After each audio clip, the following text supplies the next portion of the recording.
Now, from CBS 4 News, this is Facing South Florida with Jim DeFede. Welcome to Facing South Florida. I'm Jim DeFede, and we begin with the jury's decision to spare the life of Nicholas Cruz for the murders of 17 people at Marjory Stoneman Douglas High School in 2018. 9 jurors voted for the death penalty, but 3 believed there were mitigating factors such as mental illness and fetal alcohol syndrome that warranted life in prison without the possibility of parole. And if it's not unanimous, then it becomes life. It was an emotional and unexpected decision. The day after the verdict, I spoke with Fred Guttenberg, whose daughter Jamie was killed in the school.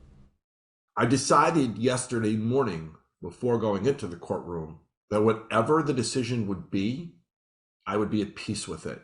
Now, I fully expected, based upon the evidence presented, that it was going to be the death penalty.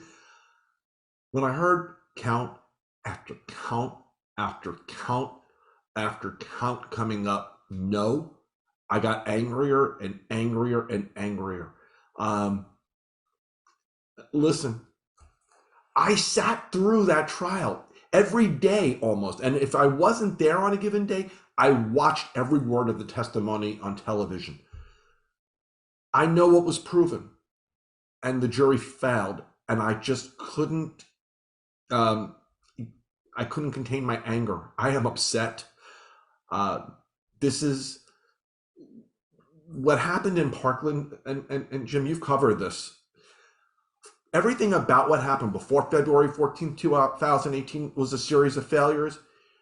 But since then, it's been a series of failures and letdowns as well. And yesterday was just the latest. The only good news is it's a chapter closed.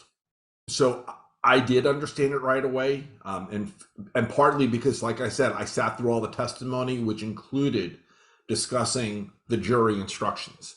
And so I knew that last question was confusing to some. And I saw a couple of family members turn around and think, did he or didn't he?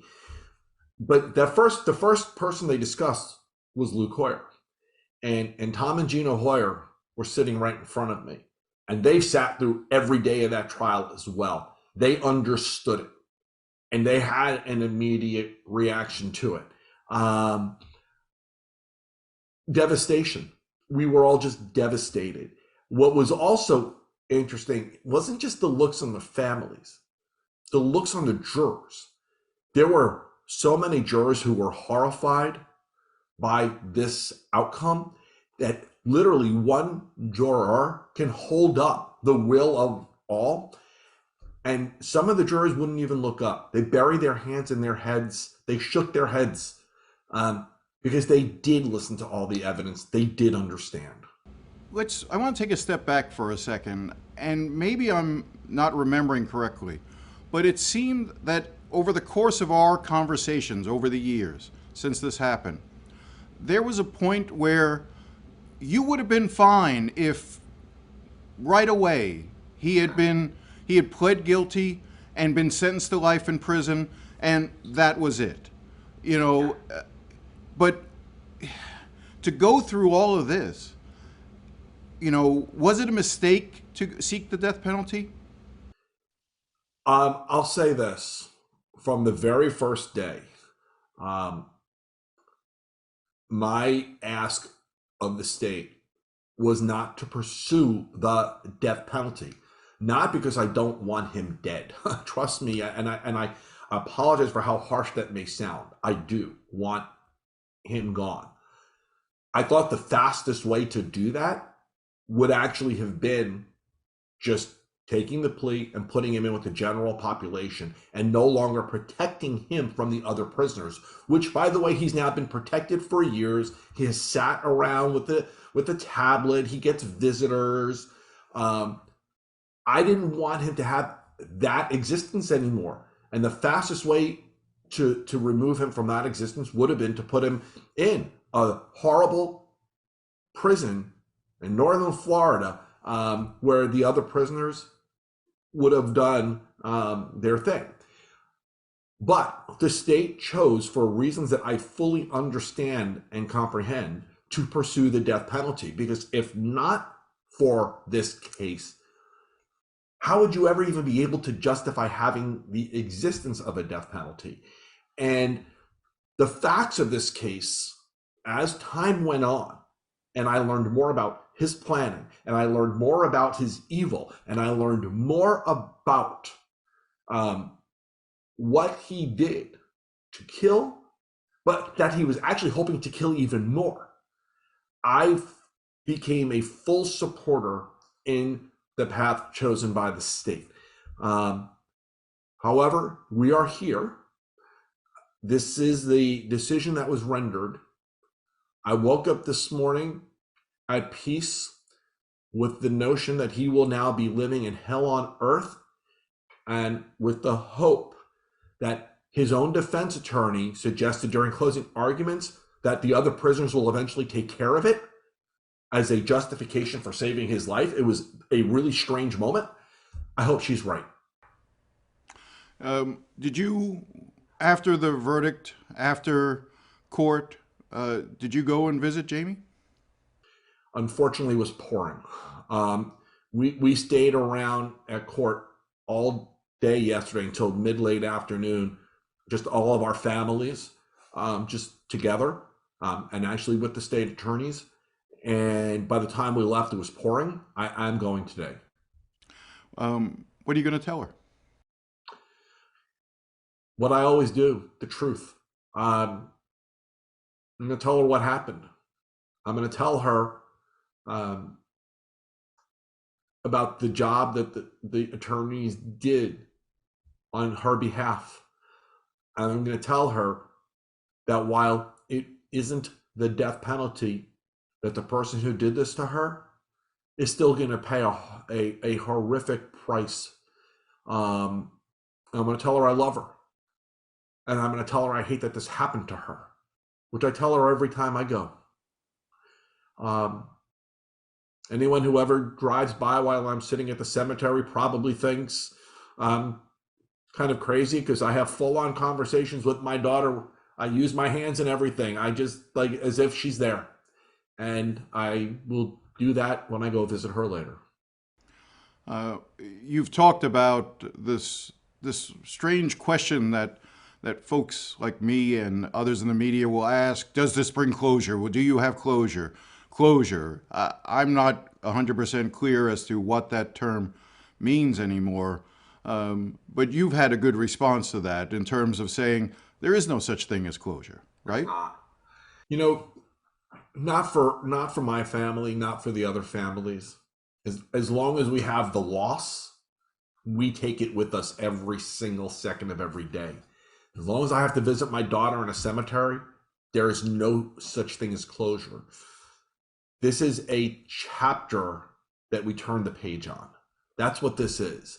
I will never, ever, with the exception of the day of the sentencing, think about him again, with the exception that I will always look forward to the day where I read about his inevitable death in prison. Talk to me about the community, the family that all of your families have now created amongst yourselves. It's got to be very powerful. I'm sure that even as parents before this, you may have known each other, but the level of solidarity that you seem to have now, that's different, right? The only other family that I actually knew before this was Max Schachter and his family. Another connection that we never realized until after this is Jaime used to volunteer her time for a group called the Friendship Journey, and with the workout program they had for kids with special needs and different abilities. And turns out Gina Montalto did that with her as well. And one of the last pictures taken of Jaime was at one of their Saturday volunteering sessions, and it's with Gina. So we never knew that, until after this all happened. But we all did spend the day together yesterday. It was a strange combination of emotion and anger. disappointment, but with people who weren't looking to be connected, but we are because of this. We all come from different places. We may have different points of view. We may have different desires for our children and our futures, but we will always share this.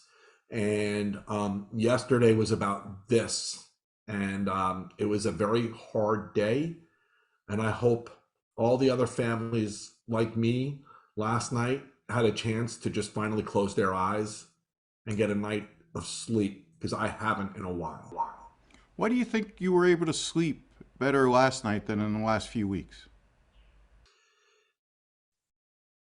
The angst over what the jury might do was no longer there. Every day I'd get up and wonder what was going to be presented. Was it going to cause me to be emotional? Was it going to cause me to be angry?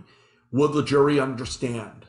And, as you know, for the past 3 months, my life has really revolved around this trial. Everything else is on the periphery. And the trial ended yesterday. Not the result that I wanted, but it ended. But it also took a toll on you physically, like not just emotionally. Talk about that a little bit. Yeah. When you sit in these trials,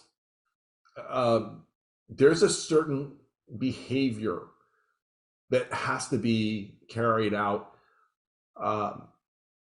Or once I could say, somebody a family member spoke out, it affected the jury, we're asking for a mistrial.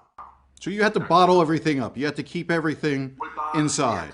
I heard a lot of people say over the past few months, it's unbelievable how stoic the families are. It's because we had to be. We would sit there and you would hold it all in. You wanted to scream. You wanted to cry out loud.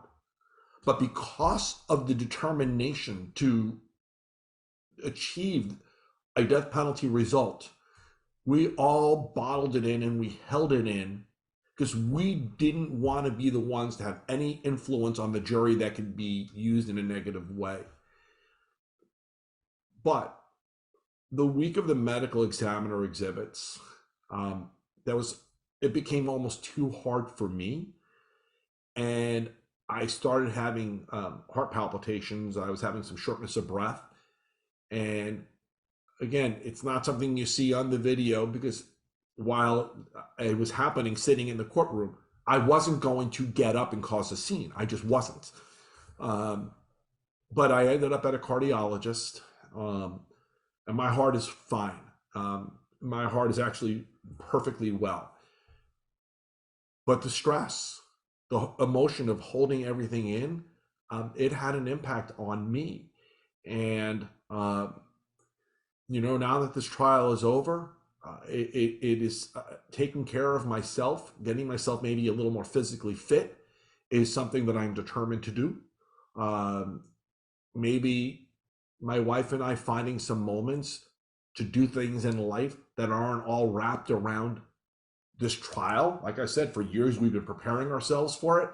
I think will be good for us. But sitting through that and bottling it all up, it took a toll on all of us. When we come back, we examine Governor Ron DeSantis' efforts to undermine the voting power of African Americans in 2 key congressional districts. Until our investigation, next to nothing had emerged about what happened behind the scenes. Stay with us.